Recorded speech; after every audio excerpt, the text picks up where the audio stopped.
Yayi, de retour au Bénin, l'ancien chef d'État avait quitté le pays pour des soins médicaux. Après un blocus autour de sa résidence, il était accompagné d'une délégation de la CEDEAO.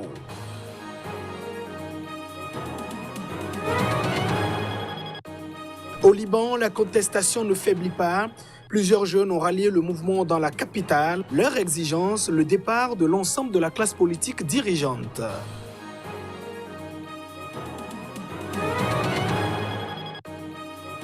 Et puis, le pape François est en Thaïlande.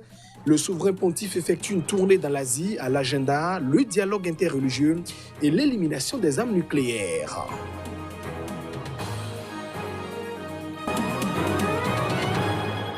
Mesdames et messieurs, voilà pour le sommaire de ce journal. Merci de nous choisir pour vous informer. L'ancien président du Bénin, Thomas Boni Yayi, est rentré à Cotonou après des mois d'absence ce mercredi. Le président d'honneur du parti Foscori pour un Bénin émergent a effectué le déplacement avec une délégation de la CEDEAO dans le cadre des assises relatives à la crise politique en cours au Bénin. Et contrairement à ce qui a été annoncé, il n'a pas rencontré l'actuel chef d'État, Patrice Talon. C'est dans la liesse que l'ancien chef d'État a été accueilli dans la capitale béninoise Cotonou jeudi par ses militants, 5 mois après son départ du Bénin pour les soins. Le domicile de l'ancien président Nicéphore Soglo a été son premier cap après l'aéroport. Avant de regagner son domicile, Thomas Boni Yayi a visité la famille d'une victime par balle de la crise post-électorale de 2019.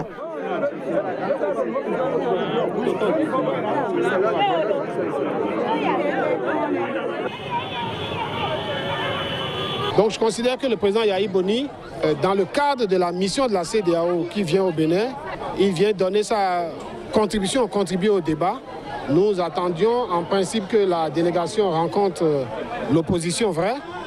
Et donc c'est dans ce cadre que le président Yayi Boni est là. Il est pour chacun d'entre nous que ce soit le début de la paix, dans ce sens que la délégation de la CEDEAO qui est arrivée au pays doit pouvoir discuter avec l'opposition vraie. Parce que jusqu'à l'heure où nous vous parlons, il n'y a pas encore eu de discussion avec l'opposition. Pour ce qui est de la rencontre entre le président Patrice Talon et Boni Yayi, le porte-parole du gouvernement, qui annonçait une rencontre festive mercredi entre deux grands hommes d'État, n'était apparemment pas sur la même longueur d'onde que le parti FCBE. À aucun moment, le président Yayi Boni ne nous a parlé d'une rencontre entre lui et le président Patrice Talon. Parce qu'il a rencontré l'opposition, le président Yayi Boni sera à ce rendez-vous et sera reçu.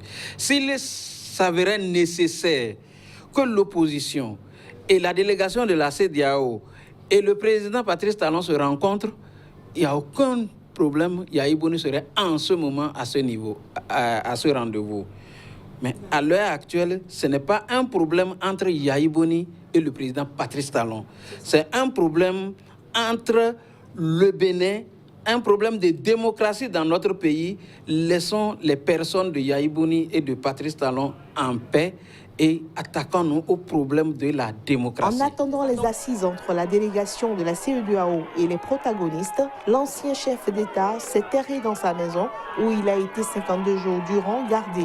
Son entourage affirme qu'il repartira avec la délégation, sa santé n'étant pas totalement rétablie.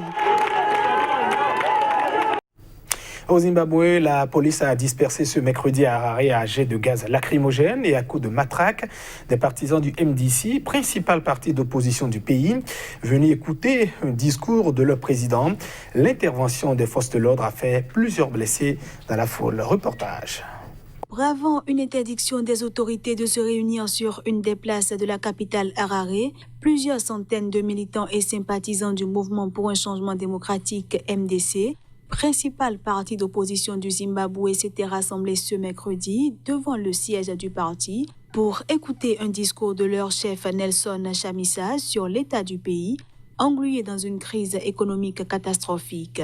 D'importants effectifs de police, munis de 2 canons à eau, ont alors encerclé la foule avant de la disperser sans ménagement dans les rues alentours, empêchant le leader de l'opposition Nelson Chamisa de s'adresser à ses partisans. La police zimbabwéenne a dispersé à jet de gaz lacrymogène et à coups de matraque les manifestants. Cette intervention des forces de l'ordre a fait plusieurs blessés dans la foule. Depuis des mois, les ONG internationales accusent le gouvernement du président Emmerson Mnangagwa de réprimer les manifestations de l'opposition, de la société civile ou des simples citoyens qui dénoncent la dégradation continue de leurs conditions de vie. Le Zimbabwe est enlisé depuis 20 ans dans une crise économique et financière interminable. La situation de ces 15 millions d'habitants s'est encore aggravée récemment avec le retour de l'hyperinflation, des coupures d'électricité, des pénuries de première nécessité et la sécheresse. Khartoum a accepté de reporter au 10 décembre un nouveau cycle de négociations de paix avec les principaux groupes rebelles qui étaient prévus cette semaine à Djouba. C'est ce qu'a indiqué ce mardi le Conseil souverain dirigeant du pays. Les nouvelles discussions avec les groupes rebelles devraient démarrer jeudi, mais Khartoum a accepté de les reporter à la demande des autorités sud-soudanaises qui mènent la médiation selon un communiqué du Conseil souverain. Établi en août et formé de civils et de militaires, le Conseil souverain est chargé de superviser la transition du pays vers un régime civil, la principale exigence du mouvement de contestation inédit qui a été lancé en décembre 2018 et a conduit à la chute du président Omar el-Béchi en avril. Le gouvernement espère reprendre les négociations à la nouvelle date, le 10 décembre, a assuré Mohamed Al-Taïchi, membre du Conseil souverain, dans un communiqué. Les pourparlers de paix entre les représentants du gouvernement soudanais et de groupes rebelles du Darfour, du Kordofan Sud et du Nil Bleu ont démarré mi-octobre après que les nouvelles autorités ont promis de pacifier ces régions. Lors du premier cycle de pourparlers, Khartoum avait autorisé la fourniture d'aide humanitaire à ces régions où des années de conflit ont fait des centaines de milliers de morts et déplacé des millions de personnes. La région du Darfour a été en proie à un conflit qui a éclaté en 2003 entre des rebelles issus d'une minorité ethnique s'estimant marginalisée et les forces gouvernementales de l'ex-président Béchi. Des conflits similaires ont éclaté au Kordofan Sud et au Nil Bleu lors de la sécession du Sud en 2011. Durant les négociations, le Soudan a annoncé un cessez-le-feu permanent dans les zones en conflit. Au Liban, de nombreux jeunes ont rallié le mouvement de contestation inédit qui agite le pays depuis plusieurs semaines. Leur but est d'exprimer leur soif d'un avenir chez eux. Voici donc les détails à travers ce reportage. Des centaines de milliers de Libanais de tous bords sont descendus dans les rues pour dénoncer la dégradation de la situation économique et réclamer le départ d'une classe politique jugée incompétente et corrompue. Durant plusieurs jours, les étudiants et les collégiens ont offert un nouveau souffle au mouvement en ralliant la cause et en s'imposant comme fer de lance de la révolution. Des coupures de courant à la couverture sanitaire précaire, en passant par le chômage, la cherté de la vie, la corruption généralisée ou la mauvaise gestion des déchets, la liste des griefs faits aux dirigeants est interminable.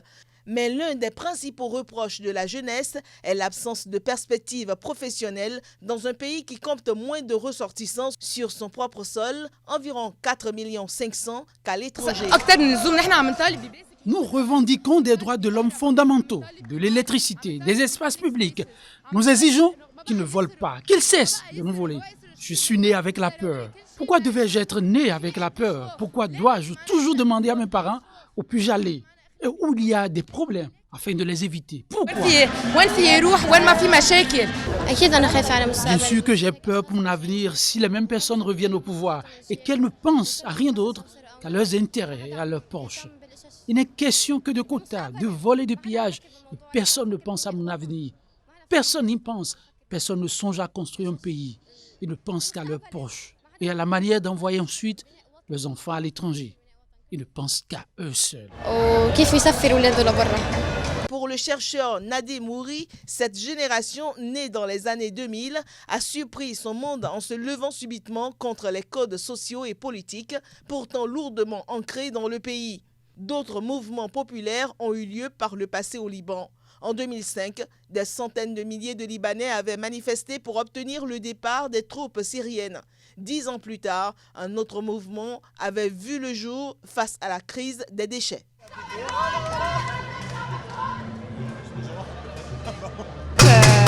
أنباء الفرنسية AFP وبدنا نحكي مع المتظاهرين.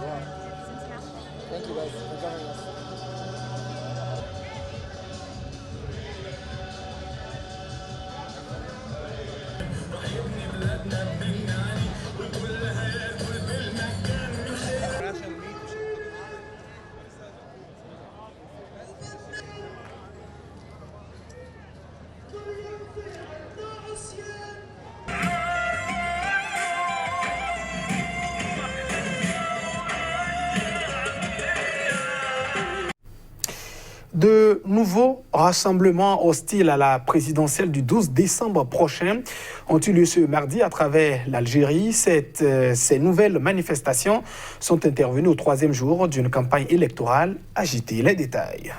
Des milliers de citoyens ont manifesté à Alger ce mardi contre la tenue de la présidentielle que le pouvoir veut tenir le 12 décembre prochain. Les manifestants rejettent ce scrutin qu'ils considèrent comme joué d'avance. Ils estiment que les autorités n'ont pas mis en place les conditions nécessaires pour que l'élection soit transparente, notamment avec l'emprisonnement de journalistes, de militants et de personnalités politiques qui ont critiqué les choix du pouvoir. Ce scrutin est ainsi considéré comme une opération de renouvellement du pouvoir en place et les manifestants ont appelé à lui faire barrage. Toujours ce mardi, des manifestants ont également muré les accès des bureaux locaux de l'autorité indépendante chargée d'organiser les élections dans plusieurs localités du pays.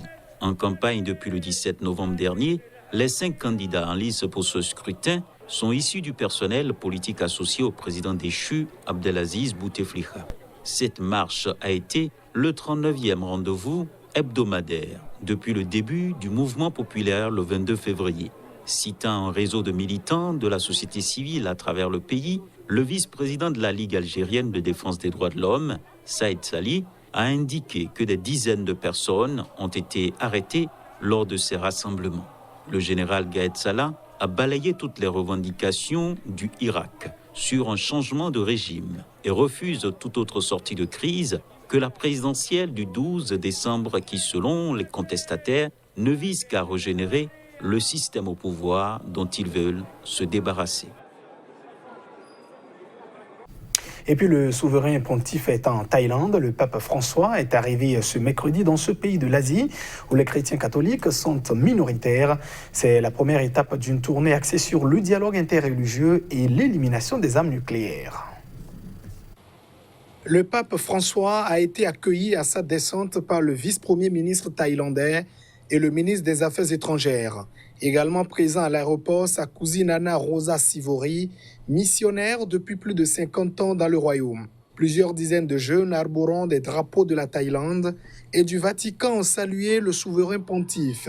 Le pape est ensuite parti vers l'ambassade du Vatican dans le centre de la capitale thaïlandaise où il va résider pendant son séjour. La Thaïlande a été évangélisée par les missionnaires jésuites au milieu du XVIe siècle, mais les catholiques y sont ultra minoritaires. Dans un message aux Thaïlandais avant son départ, François, 82 ans, a rendu hommage à une nation multiethnique qui a beaucoup œuvré pour promouvoir l'harmonie et la coexistence pacifique, non seulement entre ses habitants, mais aussi dans toute la région de l'Asie du Sud-Est. Il a aussi dit espérer renforcer les liens d'amitié avec les bouddhistes. Il rencontrera aussi jeudi le 20e patriarche suprême dans un haut lieu du bouddhisme, religion pratiquée à plus de 95% dans le royaume. Il aura aussi ce jour-là des entretiens privés avec le Premier ministre ainsi qu'avec le roi de Thaïlande.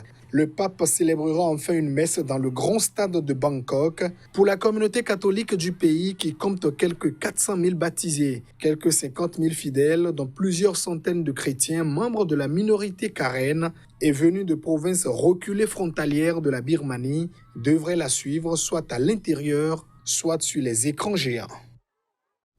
Et c'est sur cette information que nous refermons ce journal. Merci de votre attention. Restez fidèles au programme de votre télévision Sika TV. Au revoir.